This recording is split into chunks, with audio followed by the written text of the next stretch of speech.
Amélie Nothomb souffle sa 58e bougie ce mardi 9 juillet. L'occasion de s'intéresser à la romancière belge, notamment à son appartement à Bruxelles où elle se fiche de la décoration.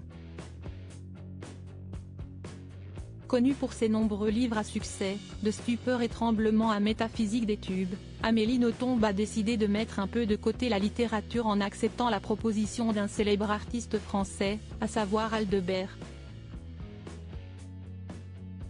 En effet, elle a collaboré avec lui sur l'une des chansons de son nouvel album Enfantillage 666, sorti en avril dernier.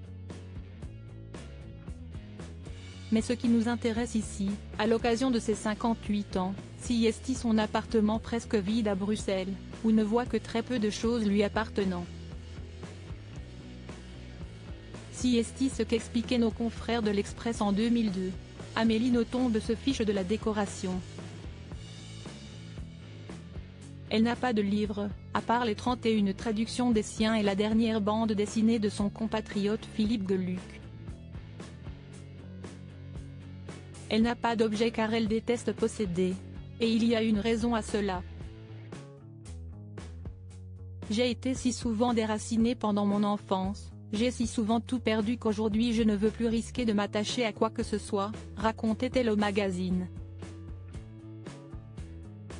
Elle a tout de même quelques meubles, comme cette superbe armoire de mariage chinoise, parfaite pour cacher des cadavres, achetée pendant la révolution culturelle durant laquelle les Chinois se débarrassaient de tout ce qui rappelait leur passé, ainsi que des tableaux, le château familial où Amélie passe ses vacances d'été, et un portrait de son père enfant dans les bras de sa mère. Mais ces biens appartiennent à ses parents. Amélie Nothomb et Bruxelles. La cuisine est plutôt réservée à sa sœur, traiteur pour vieille baronne belge, et la chambre interdite de visite pour cause de désordre, apprend-on également. Elle possède tout de même quelques chapeaux dont le célèbre Diabolo devenu sa marque de fabrique et sans lequel elle serait pour ainsi dire méconnaissable. Et au milieu du salon, un canapé rose. Là qu'elle écrit, assise en tailleur et avec un cahier posé sur ses genoux. Quant à son rapport avec Bruxelles, celle qui n'est plus un cœur à prendre s'y est installée à 17 ans, comme elle l'expliquait pour Le Point en 2011, au début, j'ai trouvé la ville hostile, froide. Il s'est passé beaucoup de temps avant que je n'en découvre les charmes.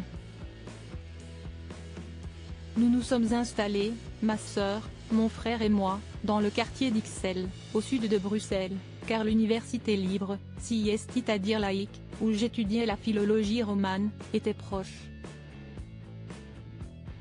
Ma famille, qui n'était pas originaire de Bruxelles mais du Luxembourg belge, avait fondé le Parti social-chrétien et, de la part de mon frère, ma sœur et moi, c'était un acte de sédition que d'aller dans une université dite sans Dieu.